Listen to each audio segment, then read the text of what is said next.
What's up, everybody? Welcome back to the Boiler Up with Rapheal Davis show, brought to you by the Field of 68 Podcast Network. Make sure you check us out on YouTube. Make sure you check out Rapheal Davis Podcast on YouTube, RaphealDavisBasketball.com. Subscribe, like, comment, leave reviews, anything you can do for us. Today, we got a real special guest, a guy that I watched in my recruiting process when it was time to make the decision to go to Purdue, a guy that I would watch in practice. It was similar size, similar height, could really shoot the ball, could really defend. I learned how to defend. I didn't quite get the shooting down. But great leader, somebody that led the baby Boilers when they came in. I know a lot of the guys gravitated to him. I know he doesn't get a lot of the credit that he deserves on being a leader, being a catalyst for that team. But, I mean, being in the locker room after games, practice, you see Lou Jack, you see different guys come around this dude and kind of look for him for wisdom. But everybody, Keaton Grant, what's up, KG? How you doing? Nothing, man. Thank you for having me. I truly appreciate it. No, KG, I know you just finished up playing ball overseas. You had a great career. What you got going now? What's going on in your life nowadays? Well, now it's really just family oriented. And then now I got a job with Eli Lilly as a former rep. I think with the family thing, that's really the thing that really pushed me to retire from basketball. My oldest daughter started asking me, "Hey, Dad, when you gonna start walking me to school?"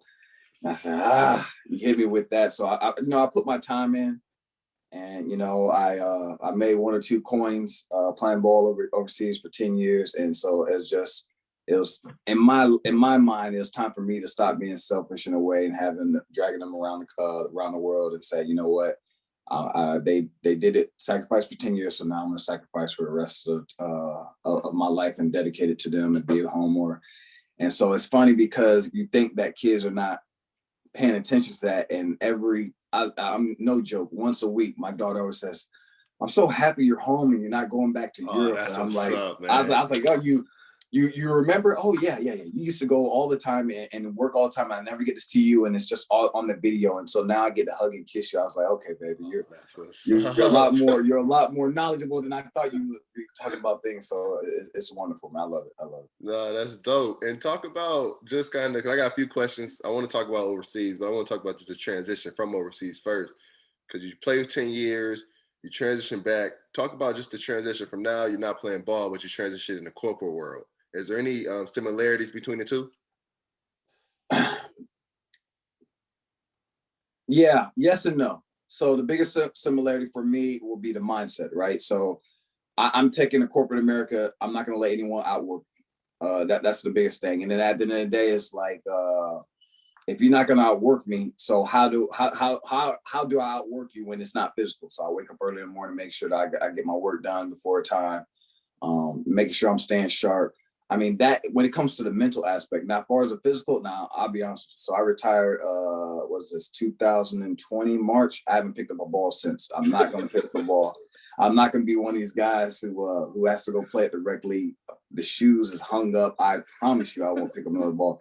Not until one of my kids tell me, "Hey, Dad, can you show me how to do this?" Other than that, listen, you can do your thing. I literally put in my time. I'm cool with what I have accomplished and what I have done. You know, it's a blessing for what God has been able to allow me to experience, especially being in Europe and meeting so many different people and playing on so many different levels. And I'm good with that. I'm really cool with that. And then some of the things that's the disconnect really. So I never had a job really. My when I was a teenager, my dad wouldn't let me get a job. He's like, "Oh, you want to play basketball? You have the rest of your life to work, right? So just focus on ball." I was like, "Cool." So my mom was another story, but my dad wouldn't let me work, right? So this is my first job, I'm gonna say, right? And because basketball, I didn't consider that, so I had to ask my manager first 1 or 2 months on the, "Hey, don't laugh at me, but how do you put in an off day?" And I'm like, yeah, I try to do it on my own. I try to be like, had the pride thing. What is a floating holiday? So I mean, those are the little things. As overseas basketball player, we know off day is the day after the game. Bam! I know Sunday is going to be off, or I know Monday is going to be off, and I'm gonna have that one day.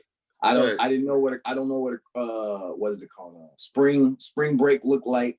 I don't really know what a real Christmas break looked like. So we had Christmas, had Thanksgiving, even though I didn't pick out because my eating habits is a lot different now. But I was like, man, this just Ooh, 2 weeks off for Christmas. I didn't know how to really act. So it's just, I mean, those are the things, the perks of being retired and things you enjoy. You think it's so simple, but man, you appreciate just stepping away and really just enjoying life, right? It's not surrounded around basketball. And I think that was the one thing that I thought about when I decided to retire. My last year, I really took the time. It's like, man, what I want to do. Honestly, I really didn't want to go into coaching because I knew how much time coaches put in. And it's worse than a player. You know, the dedication, the time, the emotional toll that comes with being a coach. So actually, my hat off is to the coaches and any likes of coaching. You're working out kids and developing kids, not only just on the court, but off the court. Woo! Hats off to you, because I just know what goes into that. And so at this moment in time in my life, I'm not ready for that. So I wanted to step away and make sure I'm home every single day, and that I have the energy for my family because they gave the energy back. So I need to reciprocate that. Well, that's what's up. No, that's nice to hear. That's really good to hear, and it's a real good perspective, because I mean, seems like you got what you wanted out of basketball. A lot of people aren't able to leave basketball getting what they want, so they're never able to kind of step away fully. You know what I mean? You can see it in kind of, and I've talked to you obviously the last few months and all of that, but you can feel it. You're really ready for that next step.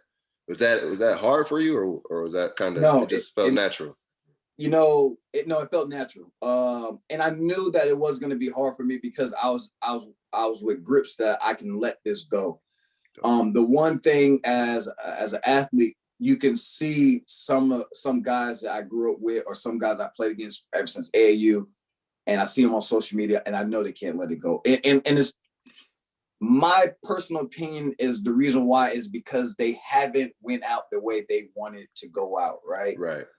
I'll be honest with you. Overseas, there's a different type of love because business becomes more of an aspect of what you're doing more so than basketball. Mm-hmm. You know, every country you go to, you're not going to get paid on time. You know, when it's time for payday, such and such, what's up? 5 days late, what's going on? Oh, you know, he went on vacation. It's funny how he has to go on vacation every single time it's around payday, right? And so that, or you got insurance, you got it in your contract, whatever, you got insurance. Hey, you know, I'm not feeling well, my family not feeling well. Where's my insurance card? Oh, well, I gotta call corp. Man, y'all don't have the card? Yeah. What's up? And so I preface my comment, it's not every country. Yeah. But that's what drags it along. That's what makes it tiring. So honestly, it just makes life easier, right? I laughed at my wife when I got with Lily. I said, "Hey, babe, look, the paycheck's in the bank. It's on time. And it's early. every 2 weeks." So I mean, it's just little joking things, you know. So I'm at a good headspace. Well, what I have done, I really don't regret it at any moment in my time right now. I just got back to working out. But like now, I actually enjoy the working out. Before, it's like, whoo, got to get to this gym, got to do weights. But now I just do all body weight stuff. So I'm back to my natural weight. I gained 20 pounds. I gained weight very fast. I feel like sometimes I should have been a football player. But it's all good. Oh, that's what's up. And talk about just overseas. Where did you play? All the countries you played in? I played in Czech Republic, Slovakia, Germany, France, Italy, Greece, Cyprus, Belgium. You've been around the world, literally. Man, been around the world. My second child, she was born in France, so that's a unique thing. I mean, my daughter, my oldest daughter, she's been 6 countries. I mean, 6 countries. 6 countries. Well, no, 7 countries, and she's only 6. Damn. And I look at some people. I was like, man, you got to travel. You got to go see some things, and you'll understand about the different cultures, right? And it's like, nah, you know, I still haven't been to Vegas. I'm like, go to Monte Carlo, something like that. There's differences to it, right? Just see some different food, and you meet so many different people. So I mean, I really value those experiences that I not only spent with my family, and my wife is the one who really dragged me out of the house, because as a basketball player, when you're on by yourself, you get off that, You're not getting off the couch. Literally, you're not getting off the couch. You're tired. You're sore. Listen, no joke. You're gonna. This is kids only podcast or no, you got it. Okay, so you're gonna have that drink next to you, and you chilling for the remainder of the day. You do not want to move, but she got me. When me and her got together, and then she moved overseas and said, she traveled with me. She got me out of the house and got me to see some places. So I really appreciate that. So. No, that's dope. That's nice to hear, man. That's beautiful. But now you, like you said, you've got what you wanted out of basketball. But I want to go back. I want to go back to the start because I know you're from Florida, so you grew up playing ball. Kind of where did you start? When did you realize that basketball was for you? Kind of how did you get from Florida to Purdue? Kind of take me through all of that. I've always been, this is for me too, because I was always like, this dude left Florida. I said the same thing about John Octi. It's like, you came here. So kind of talk about that. So the different motivations behind the story, right? So in the beginning, I knew basketball was for me when a lot of people told me I couldn't do it. Right. And when I say people, it wasn't like, my best friend, man, you can't hoop. No, it was grown-ups. It was grown-ups. It was coaches. It was my coaches right. Who told me I wouldn't do it, right? And so at that mindset, I'm like, why would you tell a kid that you can't do it? Isn't that your thing is supposed to be inspired, whatever the case may be? So the first step for me is when I was in middle school, right? And this would have been 8th grade. We had this new coach, right? Very demanding, pretty much what you see, like just let's just say Indiana coach, right? Strictly by ball. I told you my mom wanted me to work, right? And so she's like, hey, I need you to after school, I need you to go cut a couple grasses, right? To earn some money, whatever. Right. And I was like, okay. So I told my coach, I was like, yo, I'm not going to be able to make it to the game. My mom wants me to cut grass. Oh, you can't do that. You can't. You want me to go against my mom, Mama Grant? I don't think you've met Mama Grant yet. So, so I missed the game, right? And so this is how the whole story went. So he went to like the dean, right? And I'm like, yeah, if you don't go to the game, we're going to suspend you. I was like, listen, if you suspend me, listen, my dad works 365 or whatever close to it. I don't think you want my dad to come here because I didn't go play in a middle school game.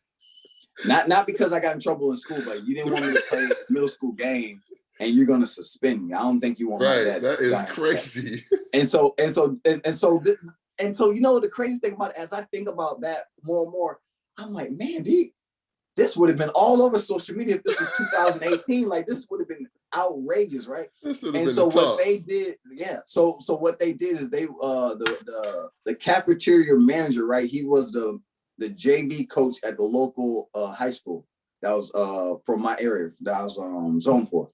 Yeah. So he told the coach, he's like, yo, you don't want to have Keaton as a player for next year because he said he wants to go to Gateway High School, and because he's not dedicated. I was like, oh, that's okay.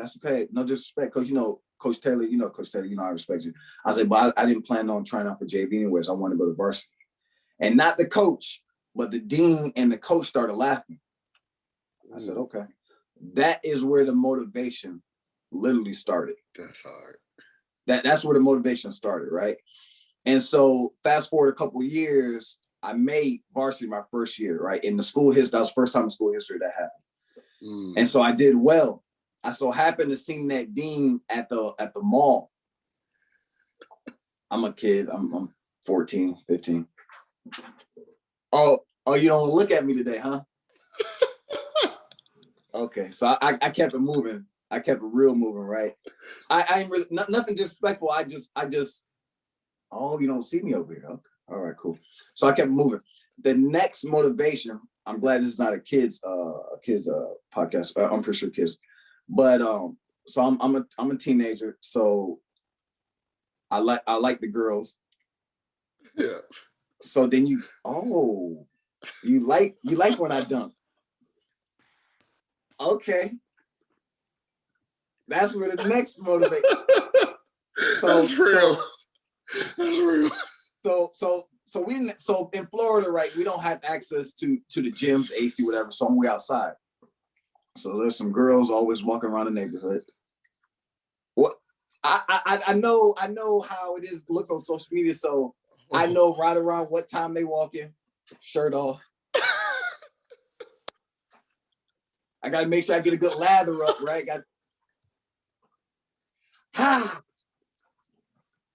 Bringing all the tricks out. Everything. And then as soon as they get down, when they leave the road that I'm on. Y'all see that? And so that transitioned to me doing it on the court, right? So now I want to, I'm going to the weight room a lot more. So that's where the second motivation comes. And then as I'm starting to get better and I get into AAU, I get a little more recognition, getting on the rivals, make it to Indianapolis. At that time, that's where the Nike camp was, and get some notoriety. And so the next motivation was, the coaches start walking with you around school. Mm-hmm. And so everyone sees it around school, right? Tennessee, Boston College, Missouri, University of Miami, Florida, the whole bit, right? I was like, "Ooh, I like this. I like this attention. This is nice. This is nice, right?" So that comes in, and then the next thing, the reason why I didn't want to go to a school in Florida, I did it on purpose not to go to a school in Florida, right? So I originally signed to Missouri before I committed to Purdue. The reason why I didn't go to school in Florida, because I feel like my homeboys can come see me any type of time. That'll distract me. I feel that. Go back to the story a little bit. So I needed a 21 on my ACT. I took it 3 times. I got a 20. But every single time, it was always that Saturday you take ACT. I had a game Friday, so I'll always fall asleep. No matter how much I needed that test, I'll fall asleep. And my GPA wasn't highest because some teachers are the big man on campus, whatever the case may be. So I didn't have to do the work. To be honest, and this is go back into the story a little bit, man. So I didn't read a book from cover to cover until I went to prep school.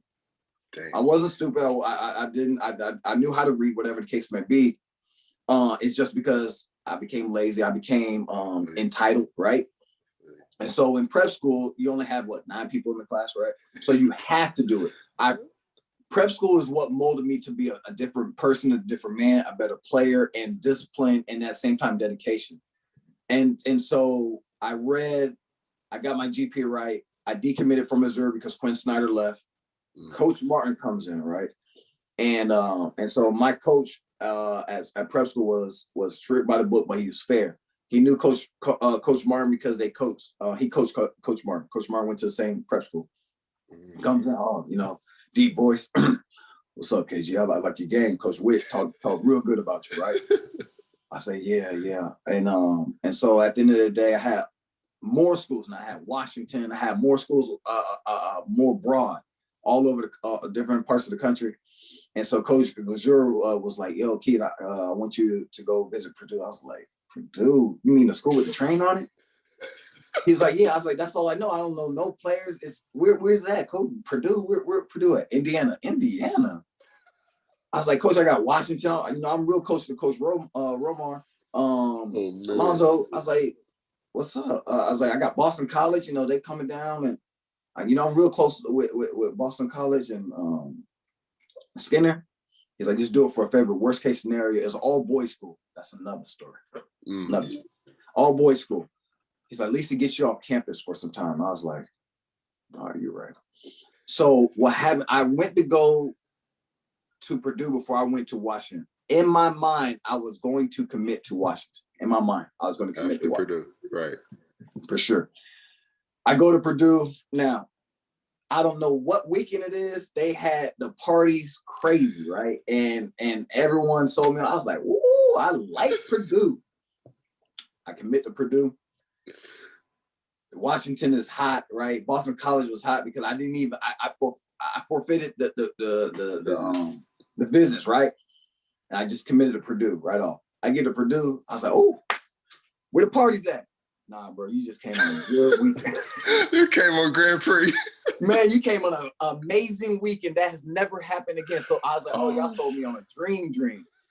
So I mean, that's how it happened. That's how I went to Purdue. And honestly, it's the best thing for me because I never look back. Now I like going to different places. My family likes going to different places. I went to Maine, 180 boys only, right? Different story. Went to Purdue, Indiana, cold. First time driving on ice. Lord Jesus. Like, did a 360.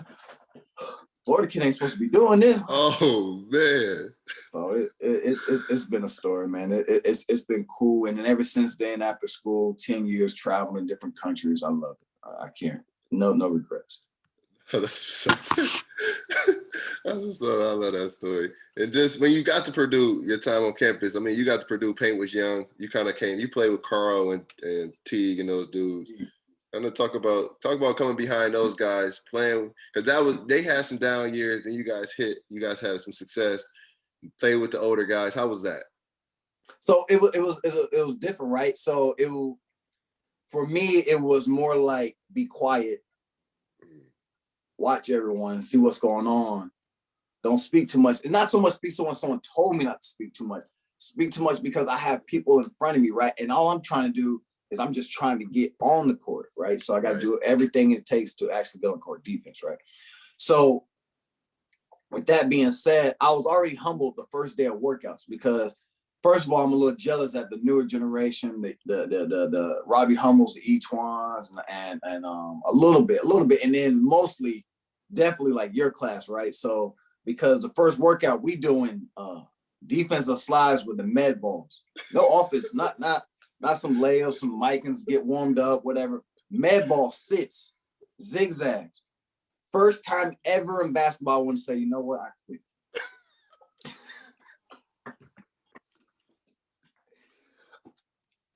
We in the rec. We in the what's it, the co-rec, right? Yeah. Co-rec didn't have AC. I don't know how the co-rec looks now. Because co-rec totally didn't renovated. Have AC. We had the big industrial fans in corner to corner, dying, drenched in the first 10 minutes of the workout. On one knee.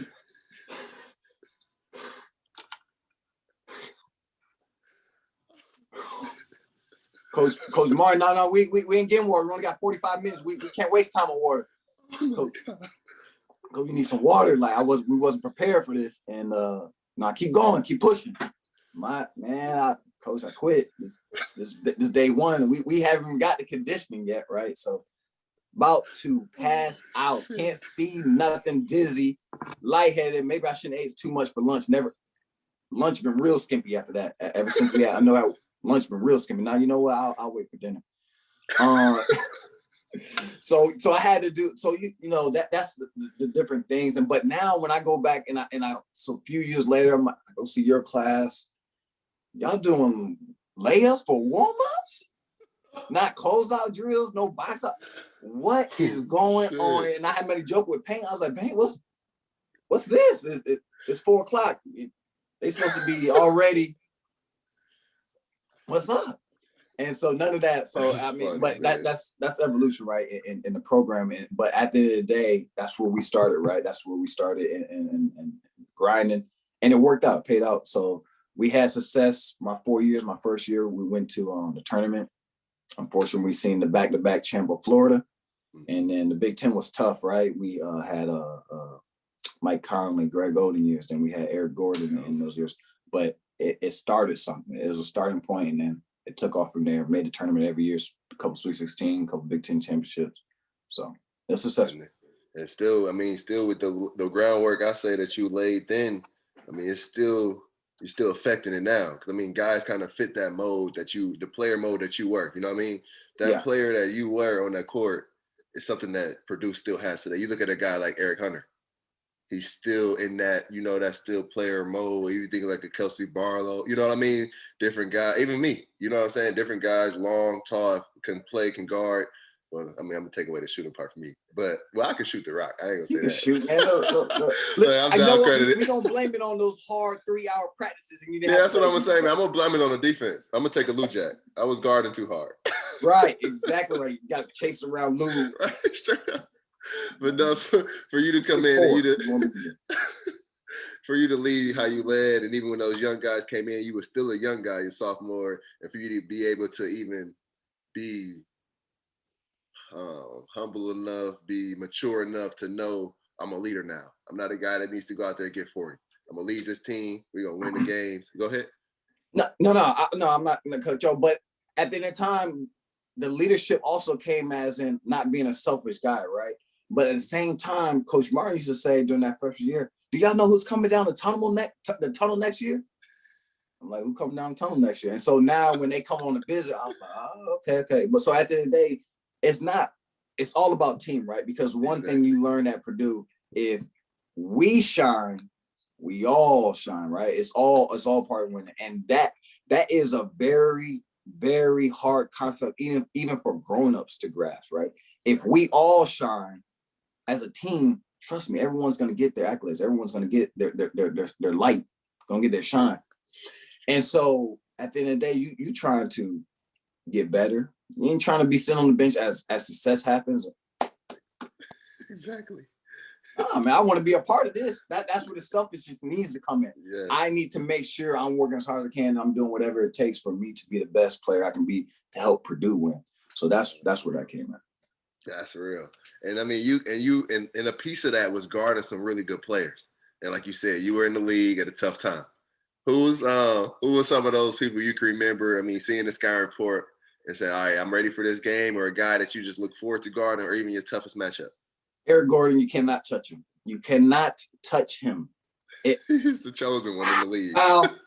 Melo Triple.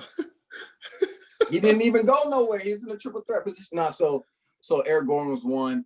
Mike Conley was another, because one, when you look at him on film, he doesn't look as short as what he is, right? So not only is he short, but he's so crafty, he's so solid, and then he's so shifty. Then he had a floater. Who else would have been some other players? I know I'm missing some players. It's been over, I know it's been a long time. So Meacham, Demetrius Meacham, not Meacham, excuse me, Dimitri. What was his first name? From McKinney. Thank you. Yeah, from Illinois. So he was one, right? Because he had 1 year or a couple years when it's just like, oh man, he's just doing whatever he wants. And then I was honestly, now that I think about it, number one player, probably the toughest, was Evan Turner. Because he had a spin. Not only was he 6'6", but he had a spin move that was out of this world. He made you foul, and his free throw line game down was just tough. Free throw line game was just tough. Free throw line game down, was tough. And so he was really a tough guard, but had so many players that was good. Played against Isaiah Thomas in the tournament. I'm like, bro, who's this little guy shooting you got Pondexter on the team, you got Jack Brown. You ain't gonna pass. Damn, but he only got about 29 points. What? But nah, he a bucket though, man. So it's been a lot of tough players to play against, and yeah. That's what's up. And playing inside of Mackey, you playing in front of 14,123. Like I said earlier, you were in those games that made me commit to go to Purdue. So, I mean, I don't think we got it to that point, because y'all had some. I mean, you think about like you just said, like the Ohio State games. I mean, the Michigan game at Purdue, Michigan State games at Purdue. What was it like playing in front of Mackey? And that was the old arena. Well, I think I like that one better because it felt like a stage a little bit. So what's that like? What's like playing in front of Paint Crew? So the one word I would say would be invisible. When you can go on a 3-game losing streak, whatever the case may be, you come to Mackey, you just feel invisible because you know Mackey's going to be crazy. Yeah.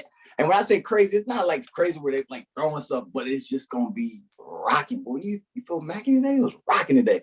And then if we had the ESPN sign, we know what time it is. And so some of the teams that were like good, right, or highly ranked, they come to Mackey. You're gonna get it because we just feel invisible. The shooting gonna be there, the defense definitely gonna be there. Then you're gonna be hearing that in your ears. I mean, people are not ready for that. And honestly, I have to say we were one of the top schools as far as crowd participation and that loudness in the country. I can only think about one school in the Big Ten. Let me just start there. In the Big Ten that will kind of rival it from time to time would have been Michigan State. I love playing in Michigan State because the student body is right on top of you, right? And they jumping with the whites, and that was an amazing place to play at as well. But Purdue is, you ain't gonna top that. That's second to none. Straight up. And KG, man, feel like I said, your days at Purdue are reasons that I chose Purdue. And I know I've heard players say they've chose Purdue because of reasons that I've given them. So, I mean, like I said, your legacy continues to live on through the players there because I still see it. You know what I mean? I still see the groundwork because I was there your early days and I kind of see kind of how you were played and kind of the position you played, and I can still see it in the same offense, even defensively. Then you went on, like you said, you win some games, you be selfless, you're going to have a great 10-year pro career that you're proud of. You know what I mean? Yeah. A lot of guys try to be selfish, try to get there because they try to get to where they want to get to. They end up not getting what they want out of basketball. But you were the prime example for what that was. You know what I mean? Yeah. No, I mean, mine. I mean, it's just hard work, it's dedication, but at the same time, it's being amongst guys that you enjoyed playing with, laugh with, still communicate to this day, talk about this time or whatever the case would be. I mean, that's what college was all about. And then, like I said, I was fortunate enough to play ball for 10 years and live out my dream. Okay, I didn't make it to the NBA, but that's not the end all. Yep. You know, I still play professional and it's still respectable leagues. And so I'm cool. Like, I'm content. I would love to have played in the league, but at the end of the day, okay, it wasn't in my cards. Maybe my son, whatever the case may be, and I can teach him some things that were going to help him. But at the end of the day, I'm cool with it. And that's fine. That's fine with me. I'm a little older. It's still hard to believe when I say my age out loud, but I'm good. That's what's up, man. KG, I appreciate you joining us, man. I know a lot of kids, this conversation, a lot of kids, a lot of players, a lot of adults, a lot of people in the corporate world, they can learn from this. This is big time. If you're out there and you're looking for a basketball camp for spring break, we'll be in West Lafayette, March 15th through the 17th, March 22nd to the 24th, and then we'll swing to Fort Wayne, Indiana, April 5th through 7th. All the details are at raphealdavis.basketball.com. We're raising money for kids who cannot afford camp. If you're looking to donate, you can donate at raphealdavisbasketball.com. Until next time, Boiler Up at Rapheal Davis. Like us on Apple, Spotify. Subscribe to my YouTube, the Rapheal Davis podcast. Until next time, KG, I look up to you, man. You're a legend in my book. The Boilermakers, we love you. Thanks, big dog. I appreciate it. Hey, listen, I got to say one more thing before we get off. So you said about the legacy. Does my legacy still continue in the carry thing? They used to have the KG chicken with the chicken breast with the bacon on top, with the cheese, with the melted cheese on top. I started that back when they don't still have that. I had that. I didn't know that was you. I didn't know that was you. I swear on my life, I didn't know that was you. I thought that was something else. No, real stuff like that. They literally used to have a little sign that said Keaton Grant barbecue chicken with the bacon. I was like, man, come on. I ain't see the sign. I know exactly what you're talking about. I don't know, because now they don't stay in Cary. They stay in the apartments across the street. So like we have their own apartments? Oh yeah, they got, it's called Fuse. It's right across the street. Yeah, they got their own apartments, like 312 apartment. Yeah, they not in Cary no more. It's been a couple years since I happened my senior year. My senior year, that was they moved. It's right across the street from Mackey. Right across the street where that CVS is. They live up there. They good. What? That would have been too much trouble. Straight up. They didn't allow AJ to live there. They said, no, AJ had to live with Kenny Lowe. I hear you. Man, I'm gonna let you go, man. I appreciate you. No, sure. This was dope, man. Anything you need from us, definitely never hesitate. We look forward to following you in your professional career. Hopefully we see you in the top ranks at Eli Lilly soon. Yes, sir. I appreciate that.